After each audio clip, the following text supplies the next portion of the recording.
Buenas noches, profesor. Mi nombre es Miriam Solano Marcelo y hoy vamos a presentarle el caso práctico correspondiente a la empresa Tradisa y se va a analizar lo que es el cálculo del impuesto a la renta del ejercicio 2024.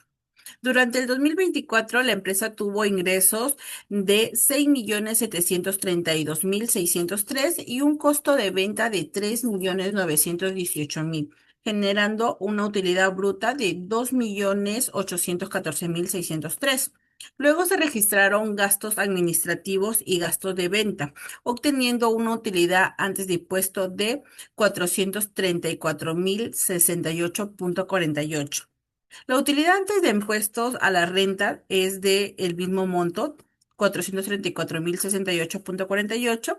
Representa la ganancia que obtuvo la empresa durante el periodo 2024, luego de considerar sus ingresos por venta y restar todos los costos y gastos del periodo, antes de calcular y descontar lo que es el impuesto a la renta, ¿no? A continuación se va a presentar lo que son las adiciones tributarias. Estas correspondientes a gastos laborales que fueron reconocidas durante el periodo 2024, pero que no fueron pagadas al cierre del periodo.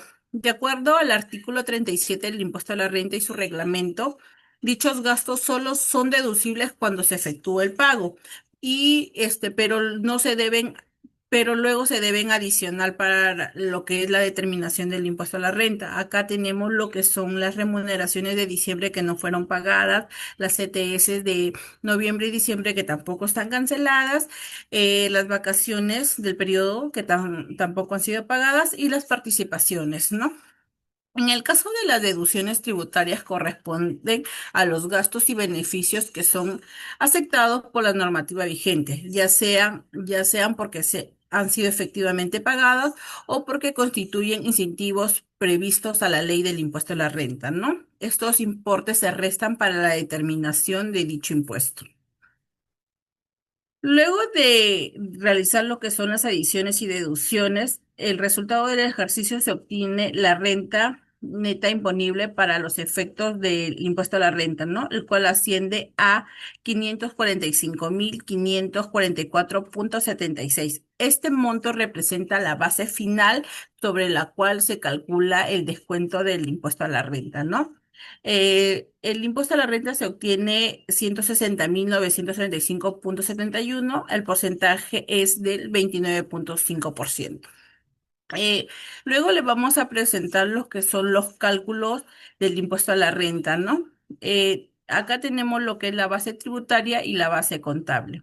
En la base tributaria, son las adiciones temporales y las deducciones permanentes, ¿no? Las deducciones, temporales son porque todavía no han sido canceladas. Esto se va a recuperar en el ejercicio posterior.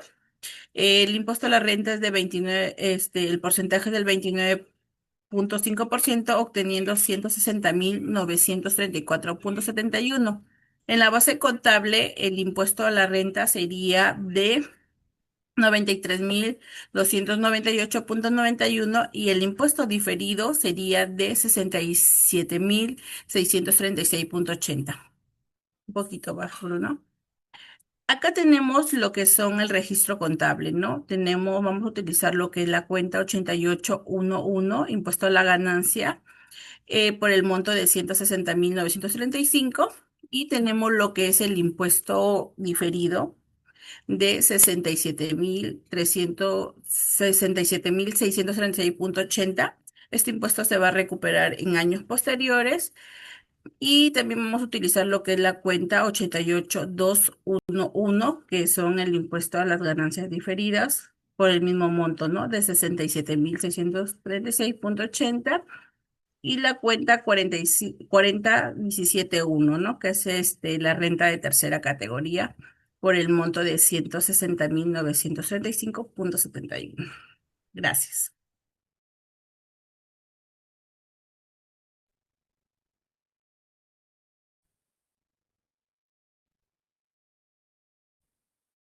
Buenas noches, docente. Mi nombre es Caterina. En los estados financieros y el cálculo del impuesto a la renta de Tradisa, hemos aplicado varias normas contables que explican por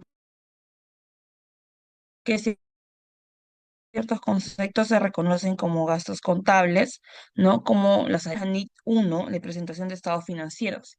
La NIT 1 nos indica cómo debe presentarse el estado de resultados. Gracias a esta norma,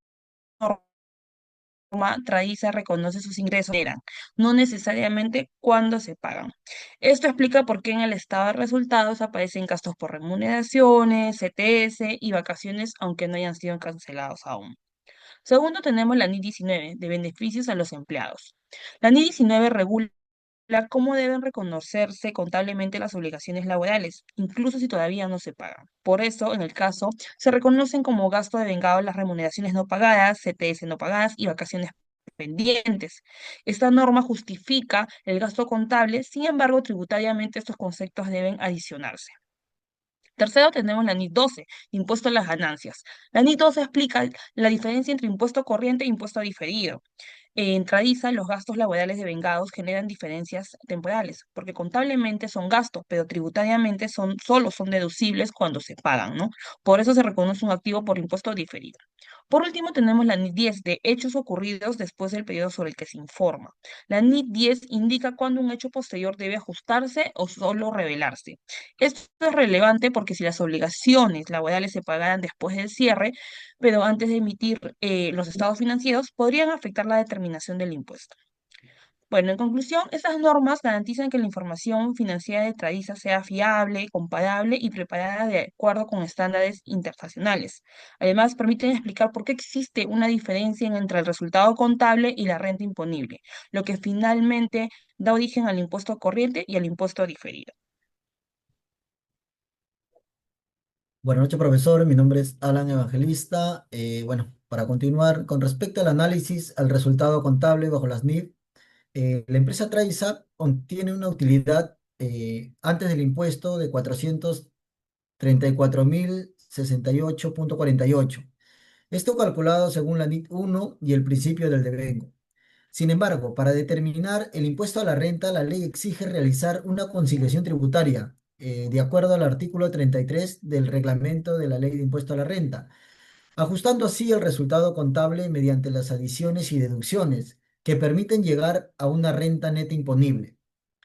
Con respecto a las adiciones tributarias, estas adiciones son aplicadas por Tradi, provienen del gasto de laborales de vengados, pero no pagados, los cuales no son deducibles para fines tributarios. La ley de impuesto a la renta y su reglamento establecen que las remuneraciones, CTS, vacaciones y participaciones solo se deducen cuando están pagadas. Por ello, todos estos conceptos deben agregarse como adiciones temporales. En la aplicación del caso, tenemos que las remuneraciones no pagadas ascienden a un monto de 80.160.74 y no son deducibles porque la ley de impuesto a la renta y su reglamento exigen el pago efectivo, por lo que constituyen una edición temporal. Esto hasta el momento que se cancelen. Lo mismo ocurre con las CTS no depositadas por un monto de 19.834,31, ya que solo es deducible cuando se realiza el pago el depósito al trabajador. Las vacaciones de vengadas y no pagadas, que ascienden a un monto de 102.005, también deben ser adicionadas temporalmente, pues la normativa laboral y tributaria exige el pago para poder permitir la deducción debida, ¿no? De igual manera, las participaciones no pagadas, ¿no? Por un monto de 27.277,24, y estas no pueden deducirse hasta que se realice el pago efectivo, según lo establecido de acuerdo al artículo 37 del inciso C. En total, en estas cuatro obligaciones generan adiciones temporales por un monto de 229.277,29, debido a que todos requieren el pago efectivo para poder ser deducibles. Con respecto a al análisis de las deducciones tributarias, estas remuneraciones corresponden al periodo anterior, por un monto de 80.000 soles que califican como un gasto deducible debido a que la empresa cumplió con el pago efectivo. Estos son requisitos indispensables establecidos en el artículo 37 de la Ley Impuesto a la Renta y su reglamento. Por ello, se consideran una deducción permanente, sin generar ajustes futuros. De manera similar, las participaciones a los trabajadores del año previo por un monto de 17.949 también son aceptadas tributariamente, ya que la ley determina que este gasto solo es reconocido al momento del pago. Además, las deducciones vinculadas a la contratación de personal con discapacidad equivale a un monto de 19.852 y esto se aplica gracias al beneficio tributario previsto en la ley 29973 que autoriza deducir un 50% adicional de sus remuneraciones. Este incentivo continúa vigente según el Decreto Supremo 002/2014 del Ministerio de la Mujer y Poblaciones Vulnerables. En conjunto, estas tres deducciones alcanzan un monto de 117.801, contribuyendo a disminuir de esta manera permanentemente a la base imponible del ejercicio. Gracias. Buenas noches, profesor. Mi nombre es Bruno Moreno Frecón y en esta oportunidad voy a hablarles de cómo es que llegamos a la determinación de la renta imponible, ¿no? Para alcanzar este factor, nosotros seguimos un procedimiento que se establece en la ley del impuesto a la renta en los artículos 18, 20 y 33 en conjunto con su reglamento. El proceso es bastante sencillo. Primero partimos de la utilidad contable, luego sumamos todos aquellos gastos que la ley no permite deducir y finalmente le restamos aquellos gastos que sí están permitidos. Después de hacer todos estos ajustes, la renta imponible del año 2024 llega a unos 545.000. Y sobre ese monto es que aplicamos nosotros la tasa del 29.5%, eh, el impuesto el cual va a llegar a ascender a 160.935,71 céntimos. Ahora, respecto al impuesto diferido, aquí entran a tallar diferencias temporales entre lo contable y lo tributario. Es decir, ingresos y gastos que se van a revertir en el futuro y que van a generar ajustes de impuesto diferido, ¿no? En este caso, varios gastos laborales quedaron devengados, pero no fueron pagados en el periodo. Por ejemplo, remuneraciones, CTS, vacaciones y participaciones. Contablemente ya se reconocen como gasto, pero tributariamente la norma exige que estén pagados para poder deducirlos. Por eso, en este punto se está generando una adición, pero más adelante, cuando la empresa ya pague estos coeficientes, sí serán deducibles. Esa diferencia en el tiempo genera un activo por impuesto diferido, porque representa un beneficio fiscal futuro, es decir, un menor impuesto a pagar cuando la empresa cumple con cancelar esas obligaciones. Muchas gracias. Buenas noches, profesor. Mi nombre es Yani Díaz. En conclusión, el análisis realizado en Tradisa confirma que la incidencia tributaria está plenamente alineado con la normativa vigente.